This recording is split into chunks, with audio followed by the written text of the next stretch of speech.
So this is lecture number 15th of Newton's laws of motion and in this part हम एक basically एक topic पढ़ेंगे bird cage problem and then in this part Newton's laws of motion will be completed and from next lecture we will start with friction. तो bird cage problem को समझिए. देखिए bird cage problem क्या होता है. मान लेते हैं एक केज में एक बर्ड है और बर्ड का जो मास है वो हम स्मॉल एम लेके चल रहे हैं और जो केज का मास है वो है कैपिटल एम. और ये जो पूरा केज है ये स्प्रिंग से कनेक्टेड है और सीलिंग से कनेक्टेड है. तो आपसे डिफरेंट डिफरेंट कंडीशन में आपको बोलता है, डिफरेंट डिफरेंट क्वेश्चन पूछता है. मान लेते हैं पहला कंडीशन क्या है कि बर्ड जो है केज के सरफेस पे बैठी हुई है. तो bird sitting in the cage. तो देखिए अगर आप एफबीडी बनाते हैं तो एक तो बर्ड पे लगेगा नीचे एमजी, ठीक है, और इस पूरे केज का जो मास है वो है कैपिटल एम, तो उसका एमजी और ऊपर लगेगा टेंशन. तो ये जो टेंशन होगा ये किसके बराबर होगा? हाँ, जो वेट लग रहा है केज पे और जो वेट लग रहा है बर्ड पे उसके इक्वल आएगा. अब नेक्स्ट जो केस होता है, नेक्स्ट केस क्या है कि ये बर्ड जो है वो ऊपर एक्सेलरेट करना स्टार्ट कर दी. तो क्या बोला मैंने कि बर्ड स्टार्टेड एक्सेलरेटिंग अपवर्ड. तो देखिए जैसे ही बर्ड ऊपर एक्सेलरेट करेगी तो बर्ड का जो बेसिकली ये जो विंग्स है वो विंग्स क्या करेगा, जो ऊपर का एयर है उसको नीचे पुश करेगा. तो इसीलिए बर्ड के ऊपर एक्सेलरेशन आएगा. और जैसे ही बर्ड का जो विंग्स है वो नीचे की तरफ पुश लगाया तो जो बेसिकली केज है केज पे क्या करेगा, केज पे क्या होगा, एक फोर्स जनरेट होगा. ठीक है. अब अगर ये जो केज है हम बात करते हैं कि ये केज एयर टाइट केज है. क्या है? Air tight cage. Air tight cage का मतलब ये है कि ये पूरा केज सील्ड है. तो अगर ये पूरा केज सील्ड है तो इस बर्ड पे फोर्स निकालिए. देखिए जब ये बर्ड ऊपर एक्सेलरेट करना स्टार्ट किया अपने विंग्स के वजह से नीचे फोर्स लगा करके, तो बर्ड्स के ऊपर एक फोर्स लगा, उसको एफ अप बुला रहे हैं और एक्सेलेरेशन ऊपर है, नीचे बर्ड पे एमजी लगेगा, स्मॉल एमजी. तो आप क्या लिख सकते हैं, ऊपर एक्सेलेरेशन है तो F up minus mg equal to mass into acceleration. तो यहां जो बर्ड के ऊपर फोर्स लग रहा है that will be M into ji plus A. ठीक है. अब आप ध्यान से सुनिए, ये जो फोर्स ऊपर लग रहा है बेसिकली बर्ड अपने विंग्स के कारण ऊपर उसके ऊपर फोर्स जनरेट हुआ और वही फोर्स क्या होगा, इस केज पे लगेगा क्योंकि एक्शन रिएक्शन पेयर हुआ. क्योंकि बर्ड्स का जो विंग्स था वो एयर के हेल्प से ये एफ अप ऊपर जनरेट किया, तो यही एफ अप नीचे भी लगेगा, तभी तो बर्ड ऊपर जा रहा है. तो अब देखिए इधर जो अब इस केज पे एक तो लगा एफ अप जो बेसिकली बर्ड क्रिएट कर रहा है, दूसरा केज का वेट यानी कि कैपिटल एमजी. तो ये दोनों क्या होगा, इस टेंशन के बराबर आएगा. तो tension will be equal to weight of cage plus force जो बर्ड एग्जर्ट कर रहा है, क्योंकि बर्ड ऊपर एक्सलेट किया तो फोर्स जो बर्ड एग्जर्ट कर रहा है केज पे M into ji plus A. ठीक है. तो ये आ गया टोटल टेंशन इस रोप में. कब? जब बर्ड ऊपर एक्सेलरेट कर रहा है. अब ऐसा क्यों आया? क्योंकि air can't go outside, so the force m into ji plus a is exerted on the cage. अब यही अगर बर्ड नीचे एक्सेलरेट करता तो यहां पे आप जी माइनस ए लिखते. तो देखिए अगर बर्ड नीचे एक्सेलेरेशन कर रहा है तो टेंशन हो जाएगा M G plus M into G minus A. और अगर कांस्टेंट वेलोसिटी है तो एक्सेलेरेशन जीरो हो जाएगा.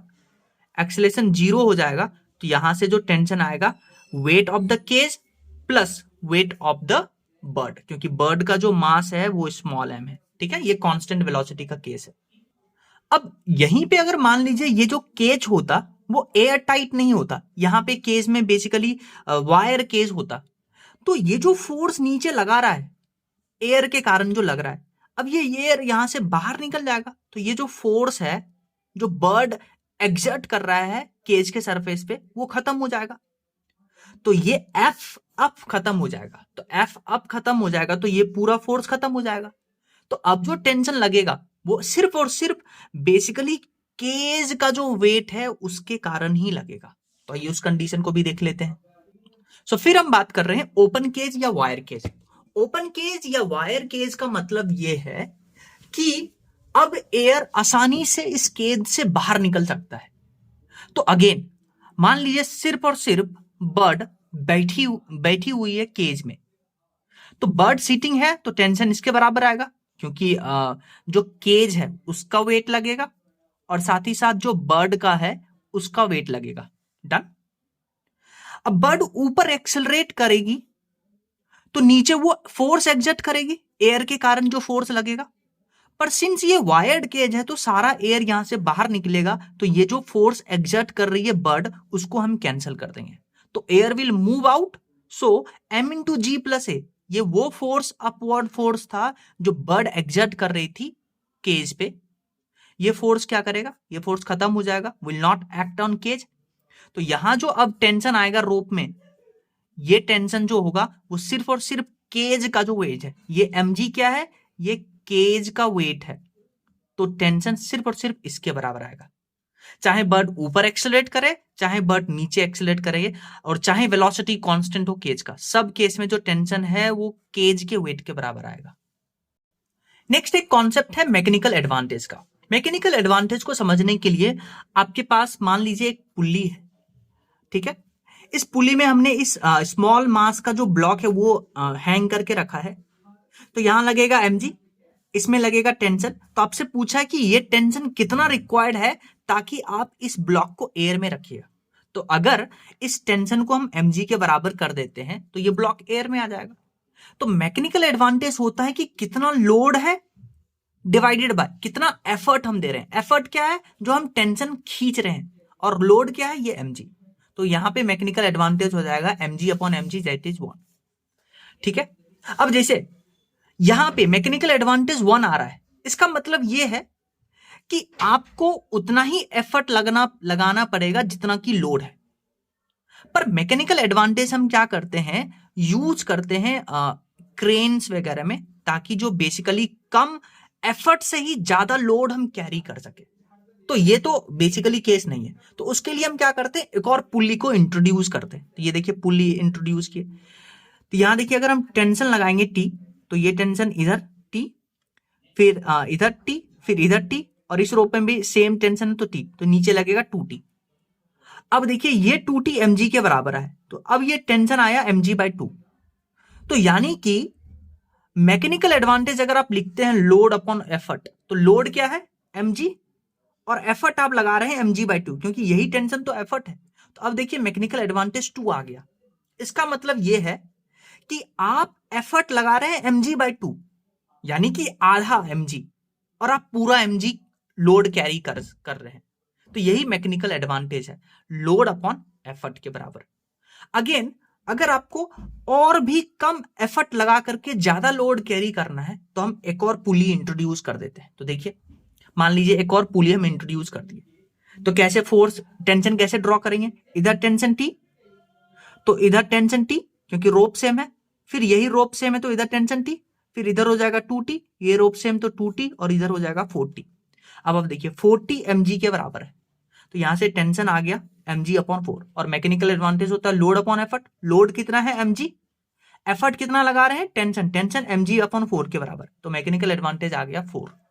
तो यानी कि mg लोड को पिक करने के लिए आप mg/4 ही एफर्ट लगा रहे हैं। तो देखिए यही मैकेनिकल एडवांटेज होता है, ठीक है, जो क्रेन्स वगैरह में यूज करते हैं।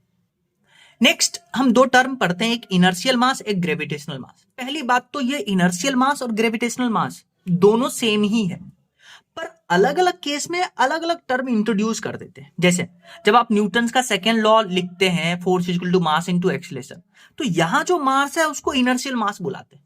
लेकिन जब आप ग्रेविटेशनल फोर्स लिखते हैं, F इक्वल टू mg, क्या किसी भी ऑब्जेक्ट पे जो मास mg वेट, अर्थ जो है वो mg वेट से उसको अपनी तरफ अट्रैक्ट कर रहा है, तो यहां जो मास होता है वो ग्रेविटेशनल मास होता है। ये ग्रेविटी के फोर्स के कारण आ रहा है जो अर्थ एग्जर्ट कर रहा है, ठीक है। तो ये दोनों मास सेम है पर अलग अलग टर्म है। अब एक आपको पता है कि इंपल्स होता है चेंज इन मोमेंटम, ठीक है, और चेंज इन मोमेंटम आप एफ एवरेज लिखते हैं delta P upon delta T, तो चेंज इन मोमेंटम को हम लिख सकते हैं F average into delta T. तो यहां से देखिए एफ एवरेज आ गया delta P upon delta T. तो यहां पे क्या होता है कि same momentum, same change in momentum के लिए अगर आप ड्यूरेशन ऑफ टाइम बढ़ाते हैं तो फोर्स कम एग्जर्ट होता है।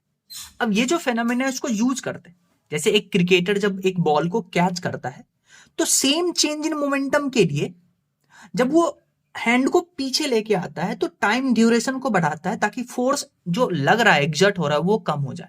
तो for same change in momentum by increasing time interval force can be reduced. आप इस रिलेशन से देख भी सकते हैं। नेक्स्ट एक और कॉन्सेप्ट सीखिए कि अब देखिए मान लीजिए आपके पास एक फोर्स गिवन है। अब ये फोर्स आप क्लियरली देख सकते हैं कि टाइम पे डिपेंड कर रहा है। तो अगर ये फोर्स टाइम पे डिपेंड करता है तो इसको हम बुलाते हैं वेरिएबल फोर्स। ठीक है, तो वेरिएबल फोर्स जब आपको क्वेश्चन में गिवन है तब इस केस में हम इक्वेशन ऑफ मोशन को यूज नहीं कर सकते। ठीक है, तो equation of motion can't be used in variable force. देखिए वेरिएबल फोर्स कहने का मतलब जो एक्सेलरेशन है वो भी तो वेरिएबल है, और अगर एक्सेलरेशन वेरिएबल है तो obviously equation of motion will be not applicable. तो इस केस में हम क्या करते हैं, या तो इंटीग्रेशन या डिफरेंशिएशन यूज करते हैं। तो देखिए अगर फोर्स इतना है, मास आपको 1 kg गिवन है, तो फोर्स होता है मास इंटू एक्सेलरेशन, तो एक्सेलरेशन आ गया फोर्स अपॉन एम, तो एक्सेलरेशन आपके पास इतना आ गया। आपको पता है एक्सेलरेशन होता है डीवी अपॉन डी।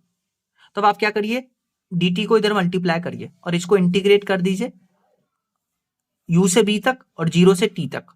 तो आपके पास इंटीग्रेशन से ये रिलेशन आएगा। एक जगह पे आप ये रखिएगा, इंटीग्रेट करिएगा 0 से 5 तक, तो आपके पास वेलोसिटी आ जाएगा। ठीक है,